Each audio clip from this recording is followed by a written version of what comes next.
तो प्यारे बच्चों, इस वीडियो में डिस्कस करेंगे डीओई की तरफ से प्रोवाइड किए गए मिशन मैथमेटिक्स क्लास 8 के लिए क्वेश्चन ऑफ द डे की वर्कशीट को, जो कि 13 अगस्त 2024 डेट के लिए है। इससे पहले कि सभी वर्कशीट और असेसमेंट का सॉल्यूशन दोनों मीडियम में अपलोड है। कमेंट में प्लेलिस्ट की लिंक मिलेगी, ओपन करके देखकर तैयारी कर लो, आपके एग्ज़ाम के लिए मोस्ट इम्पॉर्टेंट है। ठीक है, साथ में लास्ट सेशन की सभी worksheet, assessment, mid term paper, annual paper, practice paper with solution देखने के लिए कमेंट में अलग से प्लेलिस्ट की लिंक मिलेगी, ओपन करके देखकर प्रैक्टिस कर सकते हो तो कर लेना। क्वेश्चन पे आ जाओ। क्वेश्चन है बच्चों, कंप्लीट द फॉलोइंग टेबल। निम्नलिखित तालिका को पूर्ण कीजिए, यानी कि पूरा करना है। ध्यान से देखो, इंग्लिश मीडियम वाले इंग्लिश में लिखेंगे, हिंदी मीडियम वाले हिंदी में। ठीक है, घातांकीय रूप, आधार, घात, प्रसारित रूप, मान, इसे लिखना है हिंदी मीडियम वालों को।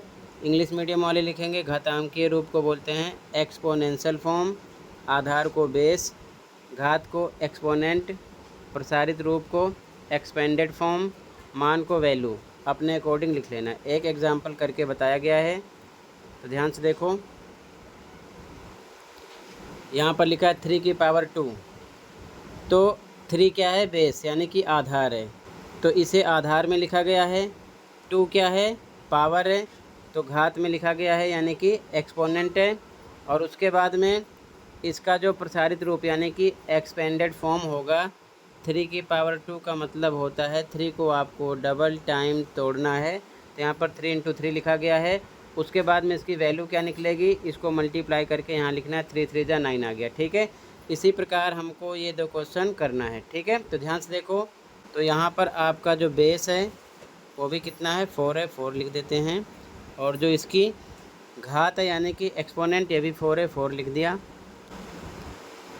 अब इसके बाद में हमको प्रसारित रूप में यानी कि एक्सपेंडेड फॉर्म में इसको लिखना है। 4 बार तोड़ के लिखेंगे, 4 टाइम, यानी कि 4 × 4 × 4 × 4।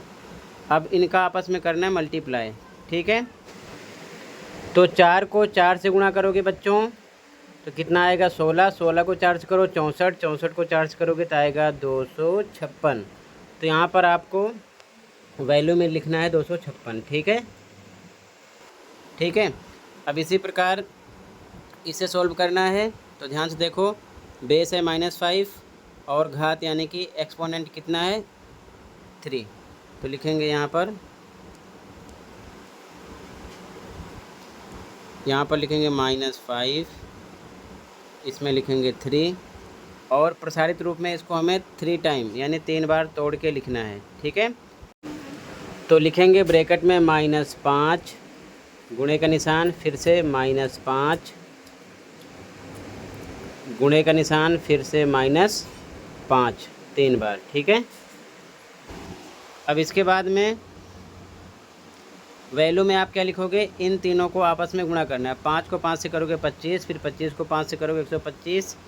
तो सबसे पहले तो हम लिख देते हैं 125, तो इस बॉक्स में लिखेंगे 125। अब उसके बाद में निशान देख लो, निशान को सॉल्व करोगे तो ये माइनस माइनस हो गया प्लस, और फिर प्लस माइनस क्या हो जाएगा? माइनस। ठीक है, तो यहाँ पर आपको क्या लगाना पड़ेगा? माइनस का निशान साथ में लगाना पड़ेगा। ठीक है, तो यहाँ पर -125 आएगा। ठीक है, तो ऐसे ही आपको लिखना है। क्लियर है? तो ऐसे ही आपको बेस, एक्सपोनेंट, एक्सपेंडेड फॉर्म और वैल्यू लिखना है। क्लियर है? तो इसी के साथ ये वर्कशीट कंप्लीट है। आई होप अच्छे से समझ में आया होगा। फिर भी कहीं पर कोई डाउट है कमेंट कर सकते हो। आज की वीडियो में इतना ही था, मिलते हैं अगली वीडियो में। Thank you for watching and take care.